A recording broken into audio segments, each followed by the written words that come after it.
Good afternoon, ladies and gentlemen, and welcome to the Zagg First Quarter 2020 Earnings Conference Call. At this time, all participants are in a listen-only mode. Later, we will conduct a question-and-answer session, and instructions will follow at that time. As a reminder, this conference call is being recorded. I would now like to turn the conference over to your host, Mr. Brendan Frey. Sir, you may begin. Thank you, Liz. Good afternoon, and thank you for joining us today to review Zagg's First Quarter 2020 financial results. On the call today, we have Chris Ahern, Chief Executive Officer, and Taylor Smith, Chief Financial Officer. Following Chris and Taylor's prepared comments, we will open the call for a question-and-answer session. Our first quarter earnings press release was issued today after the market closed at approximately 4:05 p.m. Eastern Time. As a follow-on to the earnings release, we published a supplemental financial information on our investor relations website, and we also furnished this document to the SEC on Form 8-K. You can find all our earnings documents on our investor relations website at zagg.com in the quarterly results section under the financials tab. We are recording this call, and a podcast of the conference call will be archived at the Zagg Investor Relations webpage under the events tab for 1 year. Before we begin, we would like to remind everyone that the prepared remarks contain certain forward-looking statements, and management may make additional forward-looking statements in response to your questions. These statements include, but are not limited to, our outlook for the company and statements that estimate or project future results of operations or the performance of the company. These statements do not guarantee future performance and speak as of the date hereof. For a more detailed discussion on the factors that can cause actual results to differ materially from those projected in these forward-looking statements, we refer all of you to the risk factors contained in Zagg's annual report on Form 10-K and quarterly reports on Form 10-Q filed with the Securities and Exchange Commission.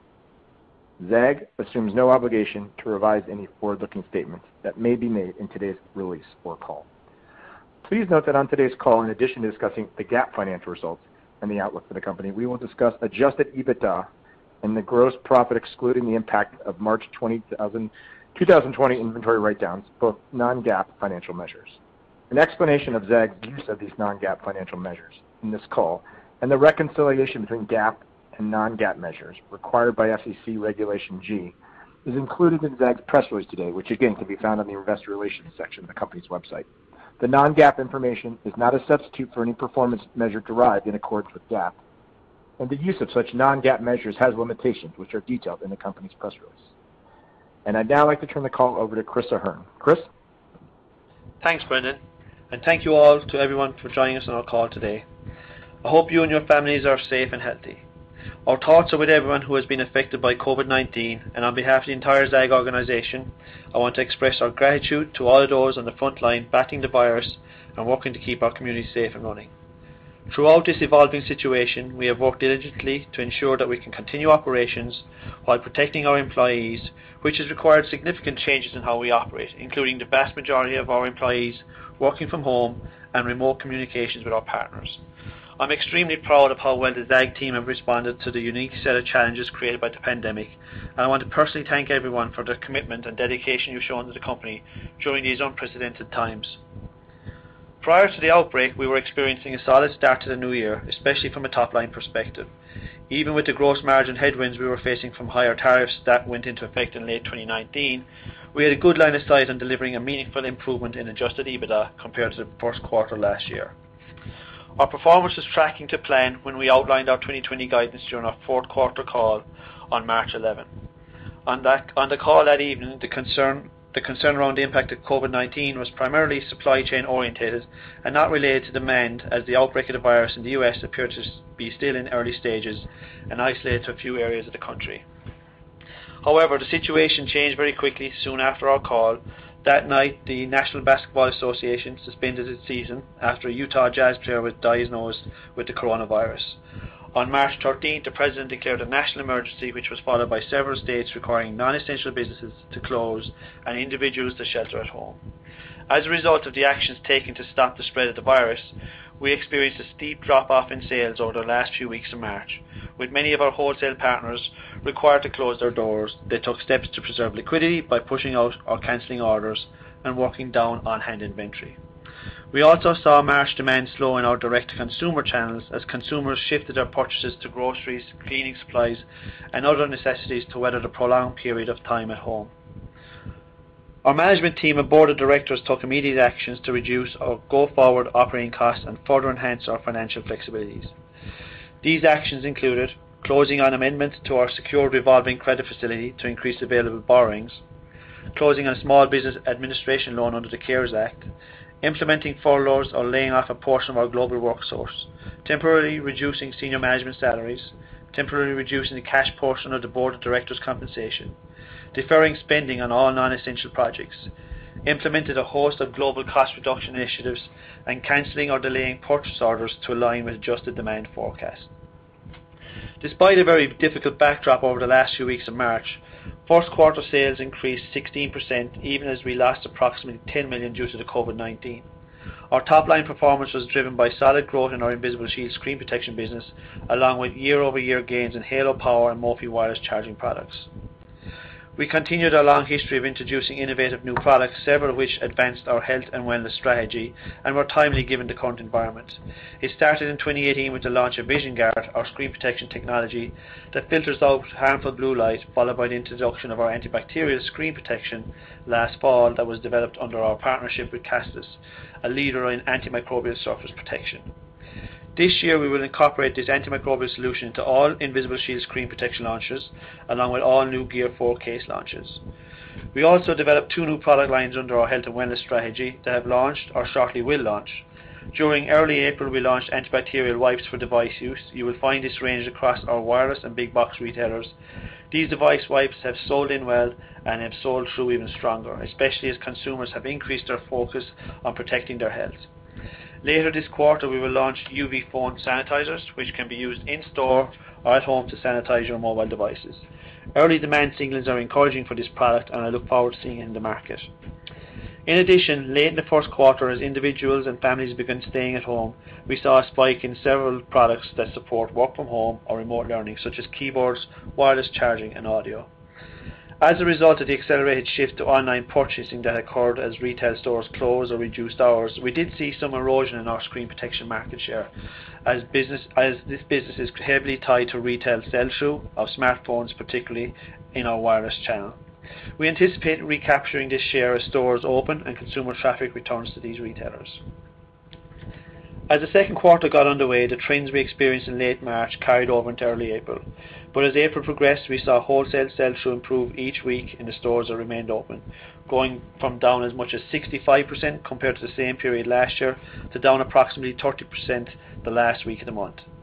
In early May, a few states began to ease their lockdown restrictions and brick-and-mortar retail slowly began to reopen. Today, depending on the retailer carrier, the percentage of doors open range from 45% to 90%. We continue to see more doors open weekly and we're anticipating that the vast majority of our partner doors will be open in the July timeframe. In terms of our direct-to-consumer performance, Q2 to date sales have outpaced 2019 by over 50% as we're seeing very effective .com ad spend and improved conversion rates online. Overall sales trends for the second quarter are slowly improving. We're currently trending to be approximately 50% below our forecast in March of $120 to $125 million.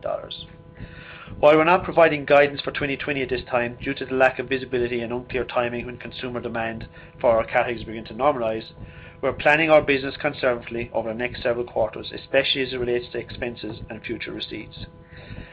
With the amount of uncertainty created by COVID-19 in the near term and potentially longer term, the executive team and I took a deep dive into future profitability of all our brands, product lines, including a review of the recoverability of inventory on hand due to the decline in demand brought on by the pandemic. To better position the company for sustained profitable growth, we initiated a restructuring plan that includes discontinuing the Braven audio brand while supporting throughout the remainder of the year, exiting the battery case category, and simplifying our iFrog's audio, Zagg keyboard and Mophie power station businesses, including reducing SKU counts and discontinuing certain product lines. The focus going forward is on expanding within higher margin categories where we believe we can further separate ourselves from the competition through innovation either developed internally or through licensing agreements like we've done with our partners D3O, Castus and Healthy. With respect to the battery cases, the size of the category has declined over the past several years as consumers have continued to shift to wireless charging solutions. In addition, for those of you who are familiar with our battery cases will recall that our launches were always a few months after the device launch. Thus, we lose out on a significant sales opportunity as the device launched. Lastly, battery cases are a heavily engineered product that have significant lead times, which has contributed to higher product costs and a difficult time purchasing the right amount of inventory for our consumer demand. Ultimately, all of these factors have contributed to this being a category, although it generated $30 million in 2019, did not produce positive operating for the company. Given the current environment and our need to focus on product categories that we are confident we can profitably grow, we made the difficult decision to exit the category for retail market. In terms of simplifying certain categories, the goal is to reduce inventory risk by sourcing finished goods and move away from long lead time component commitments and significantly reducing our number of SKUs in each of the remaining product categories. While we incur one-time charges this year in association with the restructuring, including inventory write-downs, which Taylor will review shortly, we expect our actions will result in higher operating margins, long-term and more nimble company that can better serve our retail partners and core consumers while generating increased value for our shareholders. As we look towards adapting our business and organization to endure the near-term challenges, we're doing so with our sights on the future. We're evaluating our brands and strategies with the goal of strengthening our category-leading positionings, strengthening our consumer connections, and strengthening our relationships with key partners. I'm confident that the steps we are taking now to weather the near-term volatility will set Zagg up for the longer-term success are in the best interest of this company. We will manage the business with a high degree of flexibility this year and be prepared to capitalize on the opportunities that currently exist for our portfolio of brands, as well as any new opportunities we anticipate that will be created by the lasting impact from the pandemic. Thank you all to our shareholders for your continued support, and on behalf of the entire Zagg team, I hope everyone is staying safe and healthy. I will now hand the call over to Taylor. Thanks, Chris. Since many details of our quarterly financial performance were included in the supplemental financial information issued earlier today, I would just like to take a few minutes to add some additional comments on our first quarter financial performance. Q1 net sales increased approximately 16% to $91 million, in line with the guidance range we provided on the last earnings call. The year-over-year increase was driven by increased sales of screen protection products and an increase in sales of the Halo and Mophie wireless power product lines.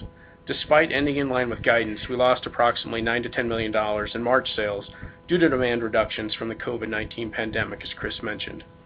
Q1 gross profit as a percentage of net sales decreased primarily due to a $45 million non-cash inventory write-down linked to 1, the discontinuance of the Braven brand, 2, exiting the battery case product category, 3, the simplification of our iFrogz Audio, Zagg Keyboard, and Mophie Power Station businesses, including reducing SKU counts and discontinuing certain product lines, and 4, decreased demand due to the effects of COVID-19.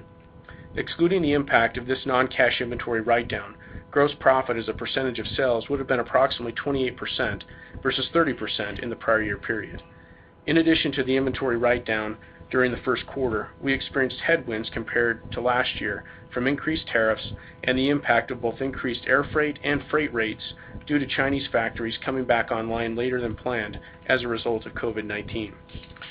Q1 operating expenses increased 55%, or approximately $22 million compared to last year. The increase was due primarily to an $18 million non-cash impairment of goodwill linked to the decline in market capitalization at the end of the first quarter, $4 million in non-cash charges linked to the write-off of intangibles and equipment tied to the discontinuance of the Braven brand and the product lines discussed, a $500,000 charge for severance linked to employees terminated at the end of the first quarter, and approximately $1 million linked to an additional investment in expansion across the Latin America region. These increases were partially offset by the Q1 impact of restructuring activities undertaken last year. Excluding the one-time impairment and severance charges, operating expenses would have declined by approximately $500,000 compared to last year.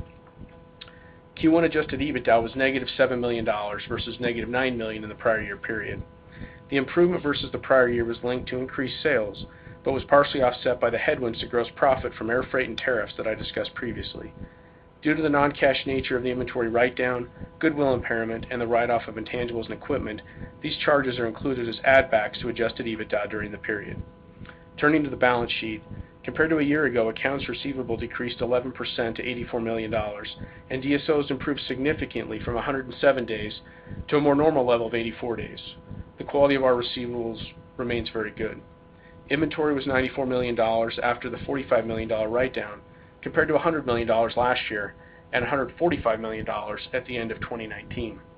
Excluding the impact of the inventory write-down in Q1, inventory decreased by approximately $7 million compared to year-end.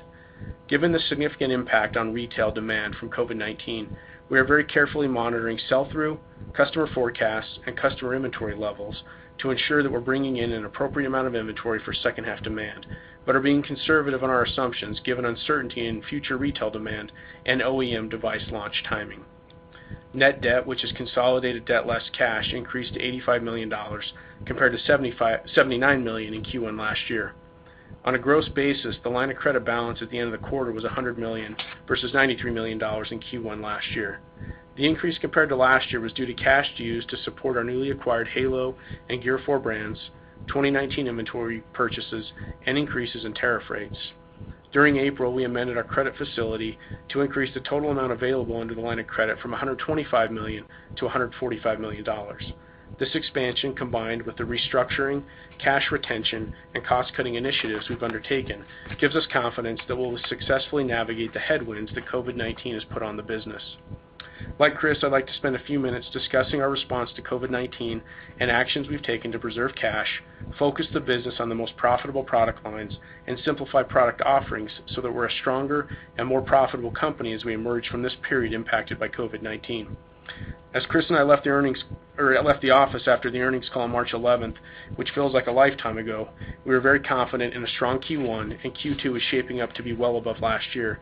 As Chris mentioned, that night Rudy Gobert from the Utah Jazz tested positive for COVID-19 prior to the Jazz Thunder game, and by the time the night was over, the NBA season had been canceled. Over the next 72 hours, we saw the NCAA basketball tournament canceled and started to see store closures or reduced hours throughout retail. Given our significant reliance on sales to retail partners and franchise locations, the impact to our business has been significant. As you all know, the stay-at-home orders and related retail store closures have followed varied state and local guidelines. These stay-at-home orders and retail store closures started in mid to late March, though as Chris mentioned, we're starting to see some light at the end of the tunnel in various markets throughout the U.S. As we saw these significant potential headwinds to the business, we quickly mobilized a COVID-19 task force and took the following actions to preserve cash and reduce expenses. We amended our line of credit to increase available borrowings by approximately $20 million through March 2021, as I mentioned, closed on a Small Business Administration loan under the CARES Act of approximately $9 million, implemented furloughs or layoffs of approximately 20% of global employees, temporarily reduced salaries, including a 15% reduction for Chris, 10% reductions for the rest of the executive team, and 5% reductions for senior management. Temporarily reduced the cash portion of the board of directors' compensation by 15% and replaced it with stock-based compensation. Significantly reduced marketing spend throughout the remainder of 2020, deferred or canceled spending on all non-essential projects, delayed or canceled certain purchase orders to align with our adjusted demand forecast, and significantly limited travel of employees internationally and domestically throughout the remainder of 2020. In addition, as Chris mentioned, we critically examined all of our brands and product lines, looking at long-term growth and profitability. Ultimately, we made the decision to discontinue the Braven brand, exit the battery case product category, and simplify our iFrogz Audio, Zagg keyboard, and Mophie Power Station businesses, including reducing SKU counts and discontinuing certain product lines. These decisions were not made lightly, but the ultimate goal is to focus the business on the most profitable product lines, and although we'll sacrifice some top-line sales, these decisions will drive improved profitability long-term. During 2019, the Braven brand and the discontinued product lines accounted for approximately $55 million in net sales. However, due to discounting and operating expenses needed to support these brands, they produced negative adjusted EBITDA. With everything else held constant, we expect these decisions to drive incremental profit dollars long-term. As a result of all of these actions, we expect 2020 year-to-date gross margins to improve throughout the year, though we'll see some pressure in the next few quarters compared to the historical average of mid-30s as we sell through our excess inventory. As we move into next year, we expect improvement compared to our historical average gross margins, which again is in the mid-30s. For operating expenses, due to the many cost reduction initiatives that have been implemented since the end of March, we expect total operating expenses to be in a range of high 20s to approximately $30 million on a quarterly basis for the remaining quarters of 2020. Due to the impacts stay-at-home orders are having on retail demand worldwide and the limited visibility of when and where they will be lifted and subsequent customer demand, we withdrew our 2020 annual guidance in April. We may reinstate guidance later in the year as we have better visibility, but we will not be providing any further update to guidance at this time. With that, we will now open up the call for questions. Ladies and gentlemen, if you'd like to ask a question at this time, please press the star, then the number 1 key on your touch-tone telephone. To withdraw your question, press the pound key. Again, that is star, then 1, if you'd like to ask a question at this time. Our first question comes from the line of Thomas Forte with D.A. Davidson. Your line is now open. Great. Thanks for taking my question. So I think I have a question to follow up, and then I might get back in the queue. So can you talk a little more about your direct sales to the extent that you're seeing? I think you gave some data points on the performance there. But as a general rule, what's your priority as far as maintaining inventory for direct sales versus wholesale? Yeah, Tom, great question. On our direct sales, initially we did actually see a decline because of obviously Amazon focused everything on essentials, so we saw a little bit of a dip. But coming out of March, we're starting to see really good traction in our direct consumer space. We're actually focusing more on our spend from digital spend on our own .com as well as Amazon. We've obviously ring-fenced key inventory products and categories that we're putting on both those platforms. So we're seeing really nice traction and continue to see so this month, and the forecast is pretty strong. So we're really putting as much fuel on the fire as we can when it comes to direct to consumer. On the other platforms, QXH, we've seen some nice growth there and really nice forecast coming into the back end of the year. As you know, they're very Q3, Q4 focused, but we feel that we've built some nice momentum with a number of our brands on that channel as well. So overall, direct to consumer is strong, and we continue to invest dollars in that channel. All right, so then one follow-up, and then I'll get back in the queue. So on the follow-up side, how have you been able to develop some of these, call it antibacterial products so quickly?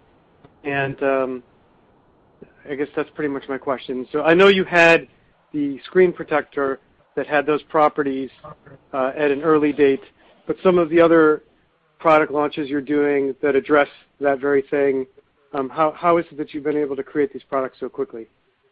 Yeah, it's a mixture of two things, Tom. A bit fortunate and also, I would say, very nimble. The team have been very, very quick to react, but also we had been working on one or two products prior to this in terms of in line with our health and wellness strategy around product.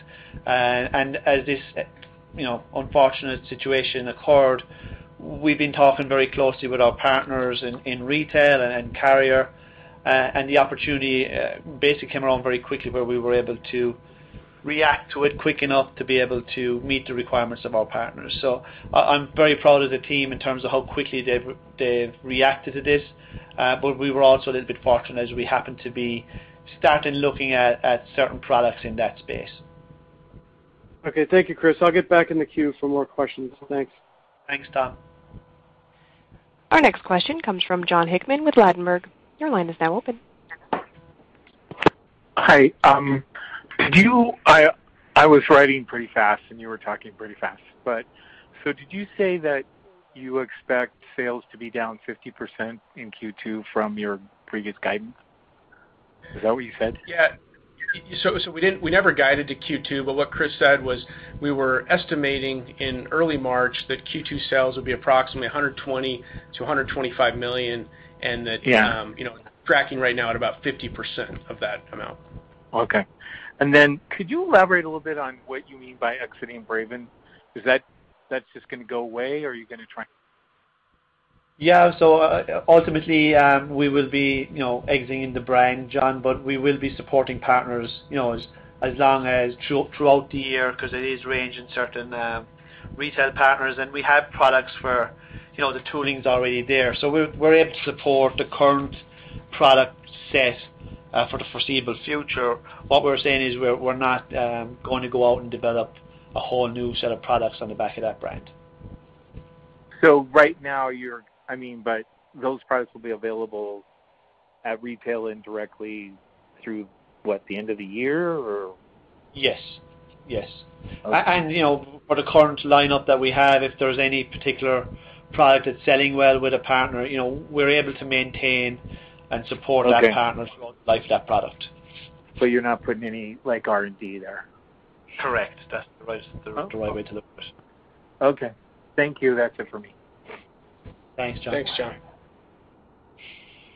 As a reminder, ladies and gentlemen, if you'd like to ask a question at this time, that is star, then 1.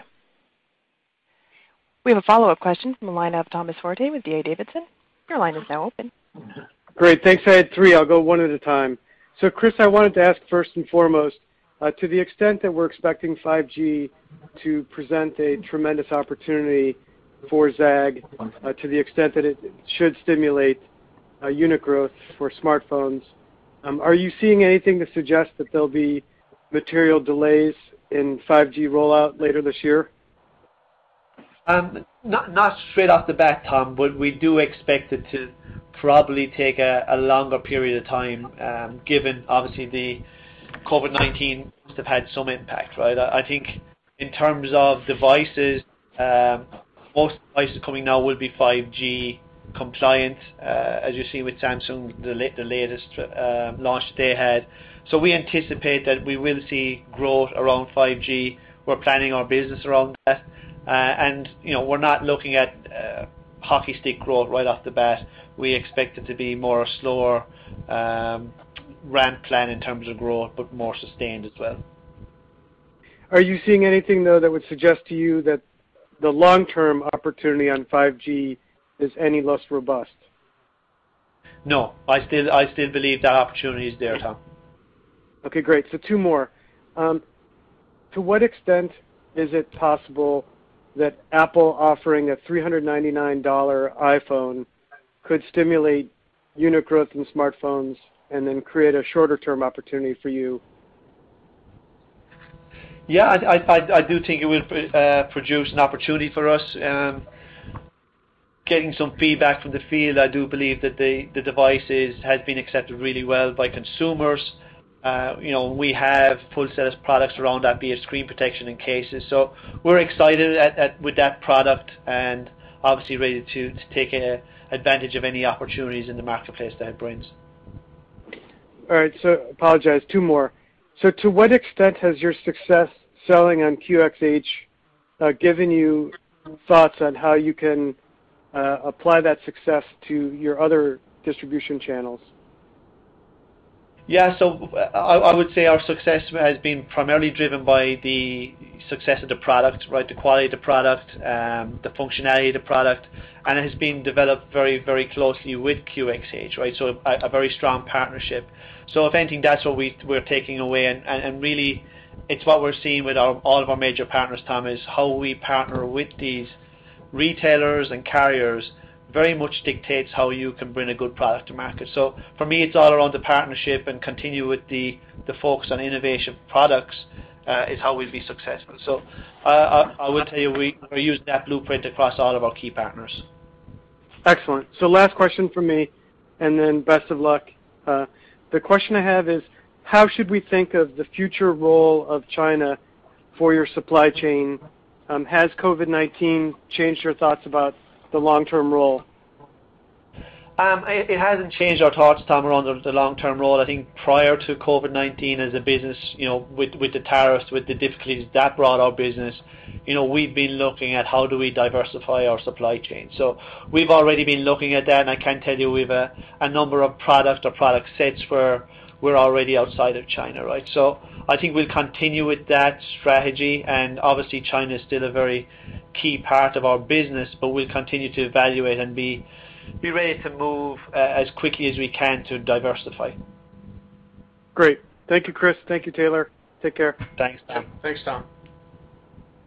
That concludes today's question and answer session. I'd like to turn the call back for closing remarks. Yes, thank you all for joining our first quarter update for 2020. I hope you're all staying safe, you and your families, and we look forward to speaking to you again for our Q2 update. Thank you. Ladies and gentlemen, this concludes today's conference call. Thank you for participating. You may now disconnect.